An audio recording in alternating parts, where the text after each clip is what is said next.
Operation സിന്ദൂറിന് പിന്നാലെ പാകിസ്ഥാൻ രഹസ്യാന്വേഷണ ഏജൻസികളുമായി നിരന്തരം ബന്ധം പുലർത്തിയതിന് പോലീസിന്റെ പിടിയിലായ ജ്യോതി മൽഹോത്ര എന്ന ട്രാവൽ ലൈഫ് വ്ലോഗറെ കുറിച്ചുള്ള കൂടുതൽ വിവരങ്ങൾ പുറത്തുവരികയാണ്. വരുമാനത്തിന് അനുസൃതമല്ലാത്ത ആഡംബര ജീവിത ശൈലിയാണ് ജ്യോതിയുടേതെന്നാണ് പോലീസ് കണ്ടെത്തിയിരിക്കുന്നത്. സ്ഥിരമായി വിമാനങ്ങളിൽ ഫസ്റ്റ് ക്ലാസ് സീറ്റുകളിലാണ് ജ്യോതി യാത്ര ചെയ്തിരുന്നത്.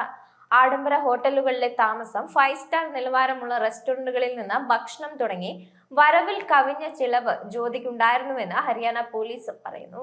പാകിസ്ഥാൻ രഹസ്യാന്വേഷണ ഏജൻസികളുമായി മൽഹോത്ര പതിവായി ബന്ധം പുലർത്തിയിരുന്നുവെന്നും വാട്സാപ്പ്, ടെലിഗ്രാം, സ്നാപ്ചാറ്റ് എന്നിവ ഉൾപ്പെടെയുള്ള പ്ലാറ്റ്ഫോമുകൾ വഴി തന്ത്രപ്രധാനമായ വിവരങ്ങൾ പങ്കിട്ടിരുന്നുവെന്നും പോലീസ് പറയുന്നു.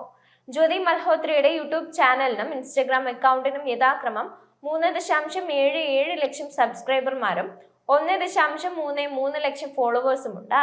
പെട്ടെന്നുള്ള ജ്യോതിയുടെ സാമ്പത്തിക വളർച്ച തന്നെയാണ് കേന്ദ്ര അന്വേഷണ ഏജൻസികൾ ഇപ്പോൾ പരിശോധിക്കുന്നത്. യൂട്യൂബ് വരുമാനം കൊണ്ട് മാത്രം ഇത്രയും യാത്രകൾ നടത്താൻ സാധിക്കുമോ എന്നതും അന്വേഷണ സംഘം പരിശോധിക്കുന്നുണ്ട്. ചൈന, പാകിസ്ഥാൻ ഉൾപ്പെടെ 8 രാജ്യങ്ങളിലേക്കാണ് ജ്യോതി യാത്ര ചെയ്തിരിക്കുന്നത്.